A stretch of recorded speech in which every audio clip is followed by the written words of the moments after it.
Today I would like to show you two examples of an analysis I did with FME, which is normally not simple to do in an ordinary GIS. So maybe it also gives some idea to people at SAFE to even build in some more transformers based on such requirements. The requirements mainly are in networks, and it's about finding out how one element in a network links to the next in time or in space. It's not simple topology, but it's a little bit more. So who is Condes Consulting? So we are a small company, so my main interest is in geographic databases, linking them to business, generate web services and web applications. Okay, it's set. Okay, it's coming back. Yes, so coming from things like tables to nice data models and then to proper applications. So, and FME lover since 1997. So I was actually the first person outside SAFE to develop plugins into FME. So we had a joint API development at that time. So I think there's something wrong with the presentation. Sorry. It just went away. Okay. Technical problem. Okay. Sorry for that.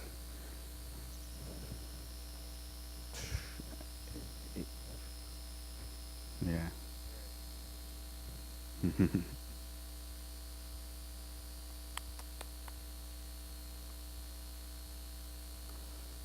So, PowerPoint. Sorry. Okay, now hope it will work now. Okay. So, what is the problem actually? Network analysis and all the stuff you have, like linear referencing, is very fine if your data is correct. And these tools are very valuable, but sometimes the data is not in that condition as it is written in the manual. It says, you should input some lines defining a network, or the output is a network of connected lines, and reality is oftentimes very different from that. Here is an extract from an electricity network at the city of Bern. It all looks fine. Yeah, you would like this data. But when you have a closer look at it, you have things like this, gaps.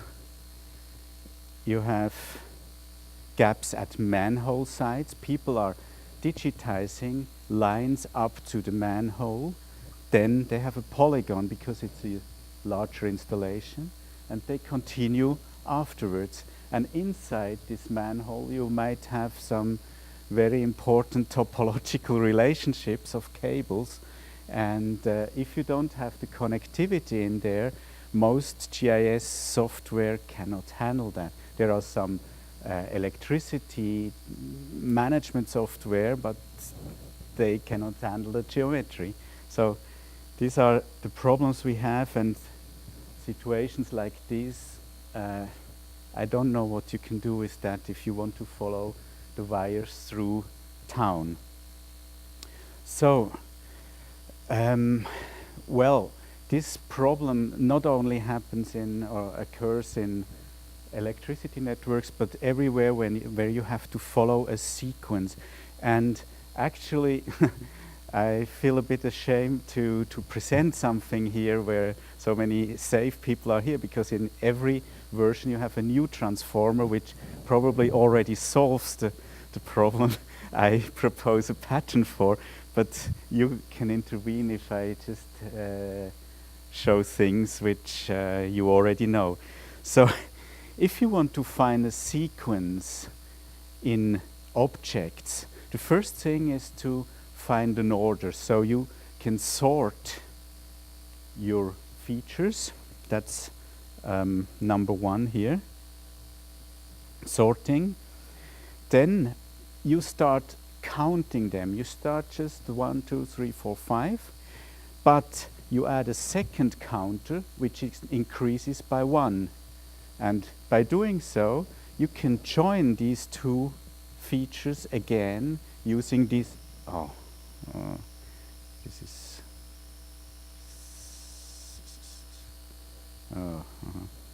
Okay. I don't know what. It's maybe the electricity. Okay. Joining them on these two numbers, and you get the first and the following one. Maybe you give me the cable there. It's probably that's just. No, I have it back there. Okay. I'm sorry for it. Okay, so having two counters, and then there is a small deviation. You have to rename the attributes for the second feature, because if you want to have a delta between the first and the second, you have to have different names in your attributes, and afterwards you join them again. So, okay, sorry. Okay, let's hope that with some connectivity it will work better. Okay, so the first example I show you, which is very simple to follow, is with GPS tracks. One of my customers is a police corps they have about 50 police cars moving around, sending GPS signals every minute. The problem here is that some positions are wrong, and in the sequence of incoming GPS tracks, you have to say this one is correct, this one is wrong. Otherwise, you show the police cars in wrong positions. So this is a typical sequence problem. This is the infrastructure behind all this. We have the police cars, we have several servers, processes, there are some message queues in there and so on. FME doesn't care. FME just takes what is coming in, and this looks a little bit like just points all over the place. So here we have a sorter sorting police car and time and position. Then you have a counter 1, counter 2, attribute copier, feature merger, and the feature merger here links the first sequence number to the second. And what you can achieve by this, from points, you have point 1, point 2, the link between, so you can link the whole track, and for each section of your network you have the delta. So between point 1 and point 2 you have 59 seconds, and you have the distance of 456 meters, which is not given in the original data. So, and that should be calculated at real time. And if the distance is more than, I don't know, 5 kilometers in 50 seconds, then probably something is wrong. But you also have to find out which one is wrong. Is it the previous one or the new one? So with this, actually a master student of mine, I sometimes give also some lectures at the UniGIS course, a master student made a study on that for route prediction. So if you have point number 12 here, and point number 13, at the moment when you have only these 2 points, you don't know on which road this car is driving.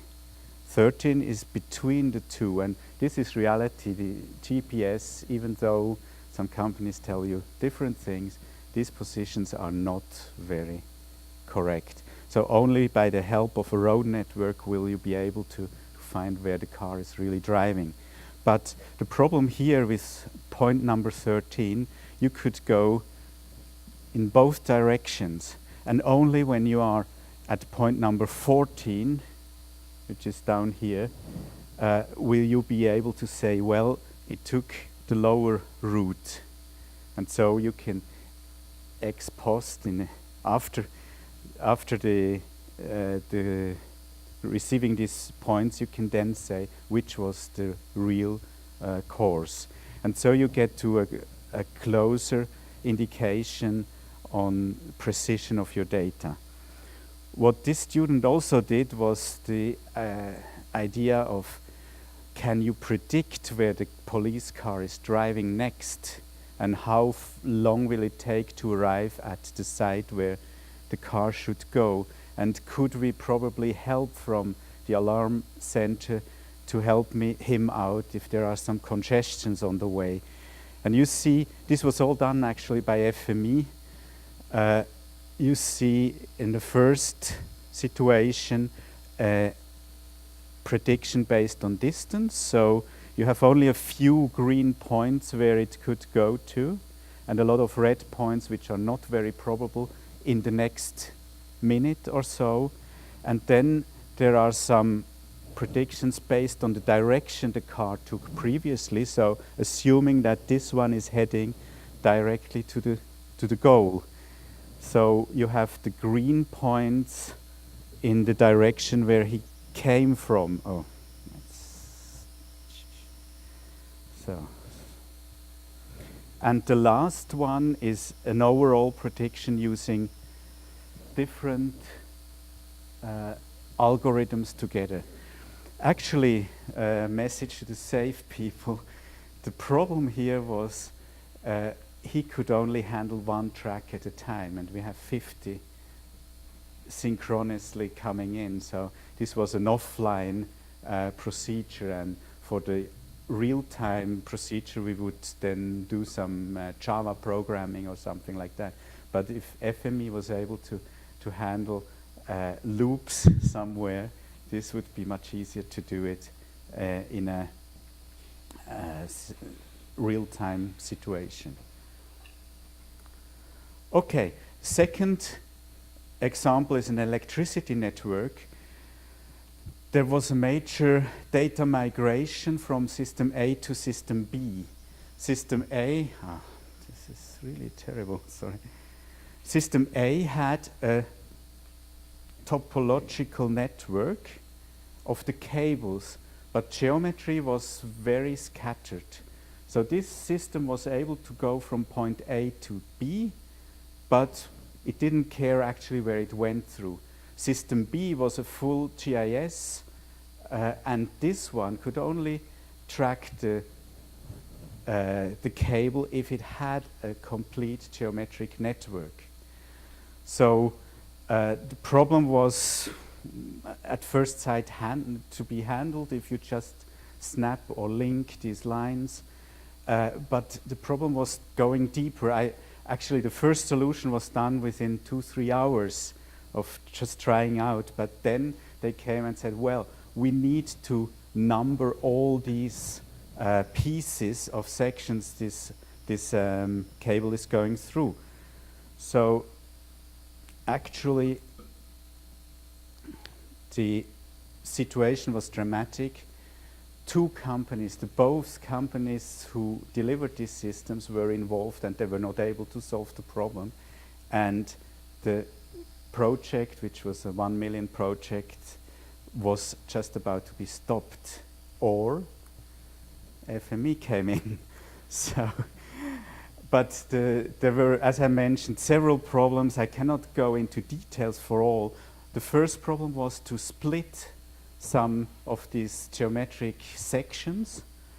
The indication was given, this cable runs from meter such to meter such, so this is linear referencing. It's not so difficult if you have one cable, but if you have 20 cables and they're splitting off at any location, then you have to get to remove duplicates actually. So there's a duplicate remover and so on. The second problem was to fill the gaps, and I had to fill them in a way that it's geometrically correct. So if the gap is at the corner, you need to fill in 2 steps. If the gap is just between 2 lines, you fill them in that way. So this is just a part of all that was done then. But here you see the splitting problem. So you have one section which is in black here, and you have 3 cables. One is going over the whole stretch, the others are coming in at any location and leaving at any location. So, and one additional problem was this GIS, which was the target system, needed to have these lines in the right orientation. So you see the arrows here. The blue cable goes in one direction, the green one goes in the other one, and the red one goes in the same direction like the green one. So you split, and then you have to turn all these black lines, small black lines, in the right direction. Splitting is, appears another pattern actually. In splitting, you have the splitter, which is a function from linear referencing, but you also have to remove some additional things, which are some artifacts which came in. So you have to join and see with the original one if this is a good additional feature or not. Then you have the renumbering, as I mentioned, so this pattern appears again. Yes. So sorting, numbering, and then there is another thing. You have to renumber all that stuff starting with 1. So the statistics goes over all this. If you make a group by cable, for instance, then you can find the first one. If you just make this this value, actually this could be included in the statistic calculator, saying I am the minimum, I am the maximum, but you can do it in a test afterwards, or just calculating counter value, the first one plus 1 minus the minimum counter of this. So sorry, it's just flipping around here. Okay, so this is to renumber from 1 for each of the cable. And here we had, I don't know, some 700,000 cables. So this helps. Okay. So this is the other problem. In this case, at the corners, I just extended the sections. Then I had to intersect, and then I had to throw away some parts. But how to find out what to throw away? So you take the neighborhood analysis and take the closer one, make a distance, a search distance of 0, and then you only get the one which is close to the line, and the other one which is cut off is not taken into account. So this is the neighborhood finder and then testing, and I suggest, and I have seen it in other presentations already, throw away what you don't need, because this is just going to disturb you later on in statistics and so on. So it's a good way to just terminate what you don't need later. Or there is in the meantime, there is a factory, I think, Terminator. Yes. Okay. So the results here, just a small section. You see, for instance, here, this corner. Oh. This corner here is closed. You have something closed here. And here it is not closed because there was no connectivity there. So either it's an error in the data, in the original data, or something, but I cannot introduce something which was not there in the original system.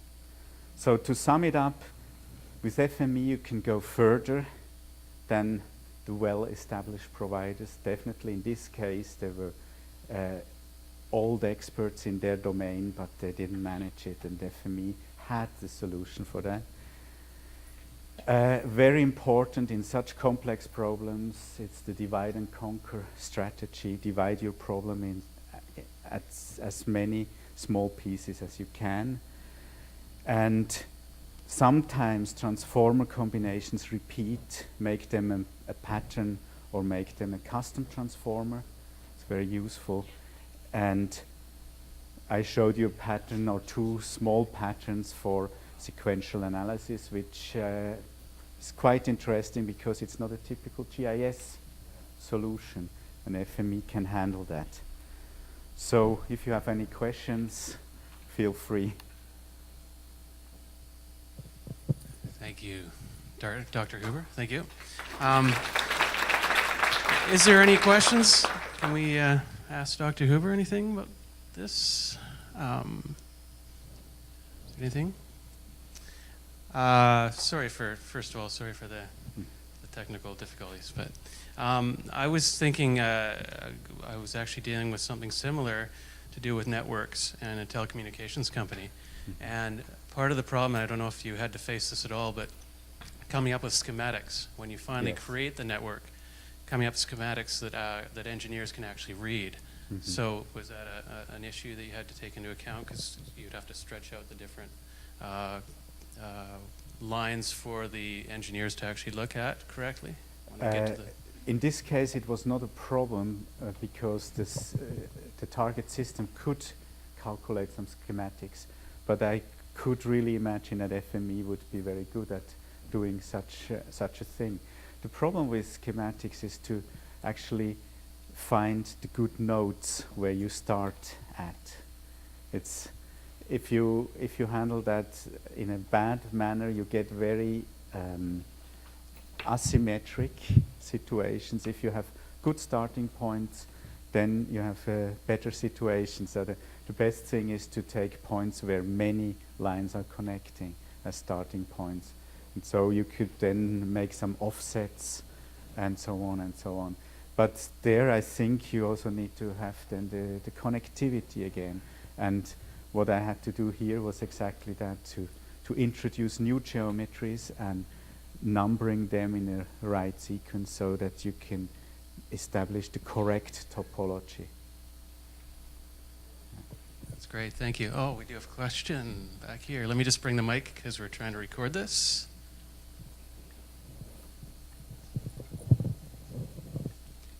Hello, Martin. I talked to you briefly before about the different technology that we've introduced in 2014.